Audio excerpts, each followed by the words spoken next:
Hey, good morning, everybody. Now, Switzerland has just produced a commemorative stamp for Agenda 2030. Now, I've been talking about this for quite a number of years, but during that time, myself and other people who have mentioned Agenda 2030 or its predecessor, Agenda 21, and have suggested that this isn't actually going to be a good thing for freedom and democracy in society, have been roundly decried and condemned as conspiracy theorists, which is completely bizarre and erroneous considering that Agenda 21 was adopted in the Rio Earth Summit by all the participating nations in 1992, yet 30 years ago. Agenda 21 was adopted and it was widely known. Agenda 2030 was adopted in conferences, UN conferences, in 2015, and that led directly to the Paris Climate Agreement, which a lot of countries, most countries around the world, signed up to. The United States backed out of it for a small number of years, 4 years, under President Trump, but President Biden just took America right back into it. If I were Prime Minister in the UK, I would take the UK out of it immediately because it's no good for the nation or national sovereignty or many, many other things concerning our freedom to do what we want to do, particularly in producing our own energy, for example. Now, Agenda 2030 is tied in inextricably with the United Nations 17 Sustainable Development Goals. And on this little commemorative stamp from Switzerland, they've got writing of Agenda 2030 in bright colours. They've also got a little wheel down the bottom which has 17 segments in 17 different colours. And this represents the 17 sustainable goals, sustainable development goals, which seems to be something that most of the political leaders in the world are signed up to. And over the last couple of years, you've seen various leaders having little lapel badges with this 17 coloured ring on their chest. Boris Johnson put that on and wore it at one of his press conferences. And at the time, I don't think many people realised what it was. But if you understand what these people are up to, what this cabal, what this group of global leaders that is all tied into the World Economic Forum, etc., are wanting, and their programme and agenda, you'll know that that's what that represents. The 17 circle ring represents the 17 Sustainable Development Goals. Someone just made it up, probably in the last 10 years, but it seems to be being promoted everywhere. Now, what are the 17 Sustainable Development Goals? Well, it's very easy to find out because it's everywhere. Look, just type in 17 Sustainable Development Goals on your browser and it will come up with a number of pages that will tell you what they are. Now, the thing is, it starts off, they're headlines and they sound good, or some of them sound good anyway. Some of them, to me, actually sound terrible off the bat, but some of them do sound good. Like, so no poverty, zero hunger, for example. Now, you can't really argue with that on its face value. But who knows what that would actually mean if you dig into it. What the World Economic Forum's plan is for hunger is that everyone will eat insect protein, and you will be allocated a certain number of calories per day, which is going to come from this Franken meat in these terrible new synthetic meat factories, which Bill Gates and others are going to be setting up. So, yeah, they might have zero hunger, but the quality of food you're going to get isn't really going to be worth eating. Look behind the headlines. Quality education. Well, what does that mean? That means that everyone all over the world will be in government schools, and they will be subjected to critical race theory, climate alarmism, queer theory, and all kinds of other destructive ideologies that your children will not be exposed to if you homeschool them. Look, in the UK at the moment, the fake conservatives are trying to, by stealth, put legislation through Parliament to get every child onto a register of homeschooled children, home-educated children, that then will be monitored by the council. Whereas we've never in our history had a requirement for children to go to a state school. I know in some countries it's different. Germany, every child has to go to a school, a state school. Hitler brought that in. In the UK, we've never had that, but they're trying to bring it in by stealth and make sure that children are taught this queer theory nonsense and all this other stuff. They're not going to say that up front, but that's what's behind the headline.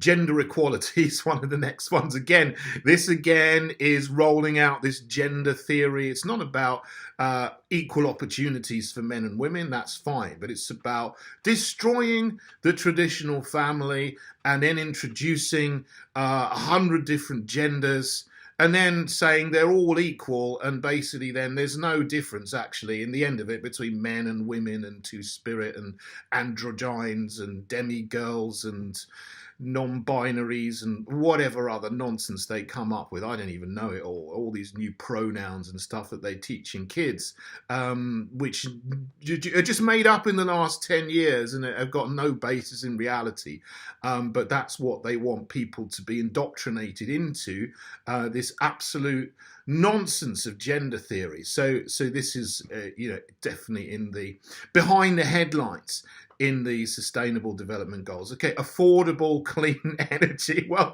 they want to shut down all the fossil fuel power stations. They want to close down coal, oil, gas power stations and get everybody living off wind and solar panels, which don't produce any energy when the wind stops blowing and the sun stops shining. But they got this idea that they will have all of these massive arrays of batteries and cells that will store the energy that then they can release when it's a non-windy nighttime. But that simply isn't going to work because there just isn't enough battery storage, and there won't be. There simply will never be. And while Western nations are busy dismantling a perfectly good energy infrastructure which has built our society and our economy over 200 years, China is building hundreds of new coal power stations to power their industry and their energy. So, anyone that goes along with this is just an absolute fool. Unfortunately, we have fools everywhere in the West, apart from Hungary, where you got Viktor Orban. Good for you, because he's actually the only sensible leader in the West that we have. Let's, I hope we can make a difference here in the UK. Okay, sustainable cities and communities. That's another one. They want everybody to live in 15-minute neighborhoods where you'll live in a little pod in a huge, ugly tower block. They're building these ugly smart cities and smart blocks with smart meters all over the UK, in every city, every large city, and even smaller cities and smaller towns. They're starting to build them around railway stations and so on, ruining the historical character of the areas so people can live in these little pods connected to the internet or the metaverse or whatever, and hardly ever go out of their buildings or their neighborhoods, and they'll have everything will be brought to them in these sustainable cities where you will only have a certain amount of energy that you can use every day. Your energy will be rationed because there won't be enough of it, because they're just going to go on to solar and wind, which doesn't provide enough energy for people to do everything when they want to do, like we've always had over the last 150 years. Climate action, okay, well, that kind of goes with it. I've explained the whole kind of nonsense about carbon dioxide being a demonic gas, that we need to reduce levels of carbon dioxide to save the planet. All absolute nonsense. And off the back of that, that's the justification for closing down the fossil fuel infrastructure and trying to get rid of people getting rid of their petrol and diesel cars. Okay, and then there's other things they talk about: life below water. Well, that's not any kind of action. It just says life below water. What do they want to control? They want to control the seas. They want to control our fishing industry, perhaps. Life on lands. They want to control agriculture. And again, you've got moves to stop farming of animals. A lot of these people in the World Economic Forum and so on, who signed up to the Paris Climate Agreement, they suggest that we should not be farming cows or sheep or chickens like humans have done for millennia and then go over to eating insects. Like I said before, that's what they want. This is what lies behind the headlines of the 17 Sustainable Development Goals. Peace, justice and strong institutions. Well, look, in the UK we have common law, which is the best system of law in the world that we've had.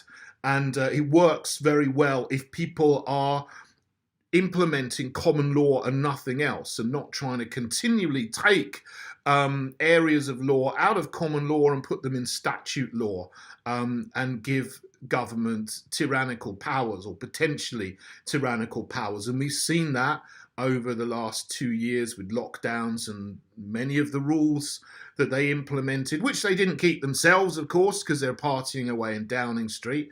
Hopefully things like this might come out in other countries as well, but certainly has come out in the UK. The hypocrisy of people who brought in these rules. And strong institutions. So strong is a key word, because wherever this word comes up, there's an agenda behind strong cities, strong nations, strong policing, strong agreements between nations and cities. There is something actually called the Strong Cities Network. And what that wants to do is implement a new kind of policing, ostensibly to counter terrorism. But we actually saw what this policing was about during the lockdowns. Riot police, New World Order police, beating up innocent protesters who were standing up for freedom and democracy. And that's what this strong institutions, strong policing, strong cities is all about. It is a very frightening, terrifying agenda. But we stood up to it. People, ordinary people in millions, had the courage, even in the face of the batons and the bullets of New World Order riot police. In London, they're called the TSG, the Territorial Support Groups, part of the Metropolitan Police Unit, but they're specially trained and they don't mix with the normal police, and they're basically trained to be thugs and not care about what they do and how much they hurt innocent people. But in the millions around the world, people still went out and stood up against these thugs. And thank you to everyone who had the courage to do that. Last one is partnerships for the goals. So nations are partners, governments are partnering with NGOs and businesses in order to try to bring in these agendas behind the agenda, the actual policies which are going to bring in essentially a drab, dire, tyrannical kind of 21st century communism with computers, which we don't want for the future.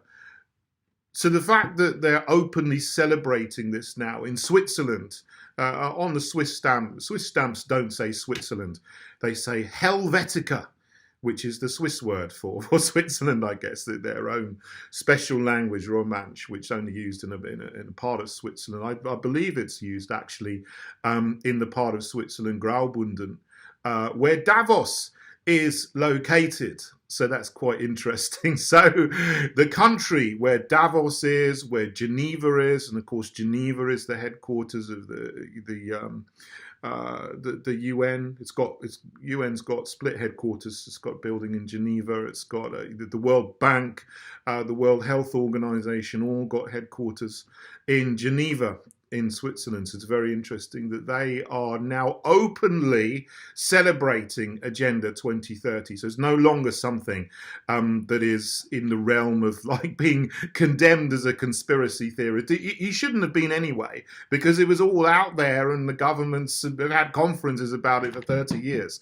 But there we go. They're being open about this now and telling you what's going on, because 2030 is fast approaching. It's only 8 years away. And what we need to do is continue to resist this agenda and stand up to it and vote for parties that are going to come out of this agenda. And if we don't, we're going to get it. So please, please, as I always say, I plead with you every time, come and join us in the Heritage Party if you would, because we're standing for our heritage. Our heritage is common law, our heritage is cash, our heritage is freedom, our heritage is democracy, and our heritage is family and family values, and our heritage is our nation, not a global government run by the UN and the World Health Organization and all these things which want to bring in these terrible things like queering our kids. We certainly don't want that to happen, and we've got to push back on that until it is totally gone from our nation. So please come and join me in the Heritage Party if you would. I'll put the link below as always, so you can have a look. And even if you don't want to join as a member, you can have a look at our manifesto, and hopefully you'll vote for us and support us when elections come around in the UK. Okay, enough said on that. Thanks for listening, everybody. Have a blessed Sunday.